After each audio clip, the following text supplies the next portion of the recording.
Bismillahirrahmanirrahim. Assalamualaikum warahmatullahi wabarakatuh. Selamat datang di YouTube channel saya. Jadi adapun pembahasan ataupun yang akan ingin saya bahas kali ini yaitu mengenai ruang lingkup dari komputer dan bisnis. Oke, kita masuk ke pengertian dan fungsi dari komputer.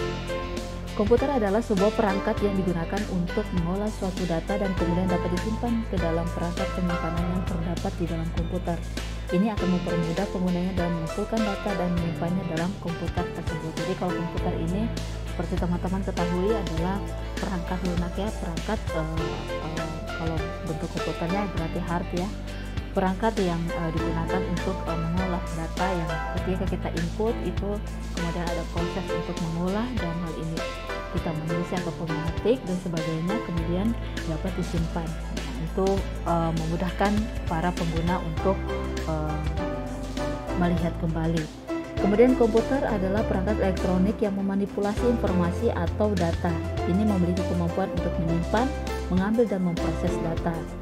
Anda mungkin sudah tahu bahwa dengan menggunakan komputer ini dapat mengetikkan dokumen, kemudian melakukan pengiriman email, bermain game, ataupun menjelajah dalam website, dan bisa digunakan untuk mengedit ataupun spreadsheet atau presentasi dan bahkan video. Jadi banyak kegunaan dari ataupun hal-hal yang bisa kita gunakan atau diperuntukkan untuk kegiatan-kegiatan kita untuk mempermudah pekerjaan kita. Oke, adapun fungsi, manfaat ataupun peranan dari komputer ini sendiri, sebenarnya kalau untuk manfaat tentu teman-teman pun sudah merasakan seperti apa manfaat ataupun kegunaan bagi teman-teman komputer itu ya. Jadi komputer di sini membantu aktivitas manusia seperti membuat laporan, presentasi, kemudian membuat chart ataupun diagram, ataupun bisa menggunakan membuat animasi, komunikasi, sharing data dan sebagainya. Jadi bisa digunakan untuk hal-hal seperti itu. Selain itu pula komputer bisa dimanfaatkan sebagai sarana untuk mencari uang. Dalam hal ini kita berhubungan tentu dengan bisnis. Jadi komputer bisa kita gunakan untuk kegiatan ataupun proses penjualan ataupun pembelian barang. Tak hanya di bidang perkantoran ataupun lembaga saja, di bidang pemasaran dan penjualan pun telah memanfaatkan komputer ini. Jadi ini bisa dengan melakukan e-commerce ataupun perdagangan manual, kemudian ataupun proses penjualan pembelian barang lain lebih praktis. Jadi dengan komputer ini mampu memudahkan para pengguna untuk mengoperasikan, kemudian digunakan untuk kegiatan-kegiatan lain yang menghasilkan income bagi si pengguna itu sendiri. Oke, kita masuk ke pengertian dan fungsi dari bisnis. Jadi kalau membahas tentang bisnis ini teman-teman pasti sudah bahasanya sudah tertanam ya di benak teman-teman, kewirausahaan, kemudian hal-hal yang di manajemen pun membahas tentang bisnis yang di akuntansi ataupun manajemen pun membahas hal itu.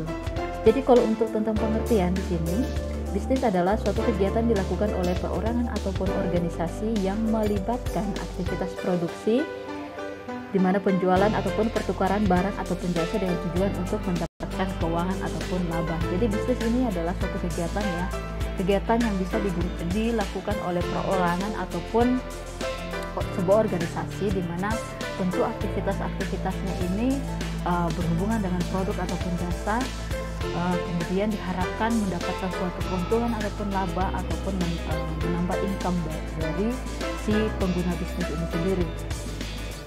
Kata bisnis itu berasal dari bahasa Inggris business yang artinya kesibukan, dan kata sederhana yang dimaksudkan dengan kesibukan adalah melakukan suatu aktivitas atau pekerjaan yang memberikan keuntungan pada seseorang. Jadi kayak gitu ya kalau untuk pengertian sederhana dari bisnis.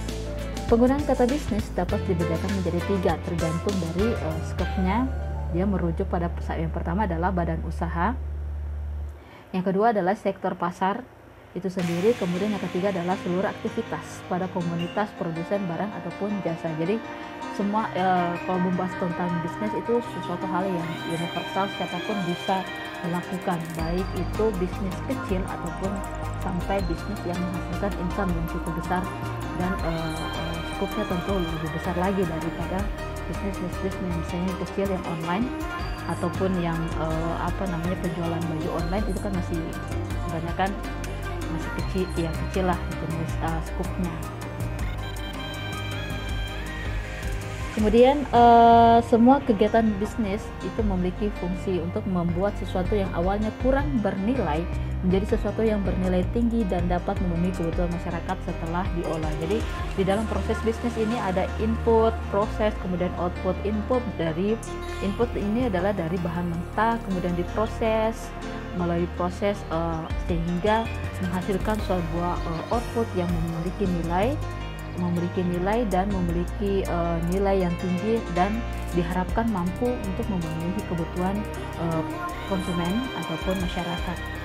Adapun beberapa fungsi bisnis di sini, yang pertama adalah form utility atau fungsi produksi, di mana sebuah bisnis menghasilkan suatu barang ataupun jasa yang dibutuhkan oleh masyarakat. Kemudian seperti perusahaan furniture, kemudian perusahaan jasa keuangan dan sebagainya. Jadi fungsi produksi di sini menghasilkan barang ataupun jasa yang dibutuhkan masyarakat. Kemudian place utility di sini adalah fungsi distribusi, di mana sebuah bisnis menyalurkan suatu barang ataupun jasa ke lokasi terdekat yang bisa dijangkau oleh konsumen. Jadi misalnya pada fungsi yang kedua ini adalah seperti misalnya Alfamidi, kemudian BNS. Jadi bisa memudahkan para konsumen untuk menjangkau barang ataupun jasa yang diproduksi tersebut. Kemudian posisi utility ini adalah fungsi penjualan dalam bisnis, dan yang terakhir adalah time utility ini adalah fungsi penyimpanan dan pemasaran dalam bisnis, di mana barang dan jasa itu kurang bermanfaat untuk nanti dikeluarkan pada saat barang tersebut lebih bermanfaat. Jadi ada kalanya misalnya disimpan, misalnya baju koko itu kalau di saat di luar dari bulan Ramadan ataupun menjelang Idul Fitri ataupun Idul Adha, itu kan tidak begitu diburu oleh konsumen. Jadi makanya dikatakan sini nanti dikeluarkan pada barang tersebut lebih bermanfaat. Jadi kalau kita menjual pada saat hari-hari biasa mungkin ada pun konsumen ataupun pembeli, tapi hanya bisa dihitung dengan jari ya.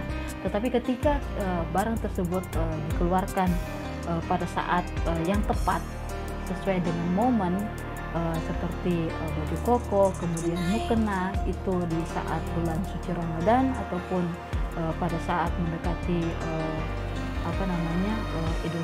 Idul Fitri ataupun Idul Adha, maka barang tersebut banyak pembelinya ataupun diburu oleh masyarakat. Gitu maksudnya. Oke, ya terima kasih. Mungkin sedikit dari saya pengantar seperti apa komputer, seperti apa bisnis, seperti apa komputer bisnis. Jadi dalam komputer bisnis di sini diharapkan bahwa komputer dalam hal ini hard ataupun software yang digunakan mampu memudahkan para pelaku usaha untuk melaksanakan bisnisnya. Jadi di sini tentu kalau untuk memudahkan berhubungan dengan efisiensi ataupun efektivitas dalam sebuah proses bisnis. Jadi komputer ini diharapkan mampu untuk menjangkau bukan hanya misalnya untuk daerah di mana produsen itu sendiri, tapi bisa menjangkau lebih luas lagi untuk proses pemasaran. Jadi ini akan kita bahas nanti di pertemuan-pertemuan berikutnya sampai dengan software ataupun e-commerce, semua itu ada. Oke, terima kasih. Saya tutup. Assalamualaikum warahmatullahi wabarakatuh.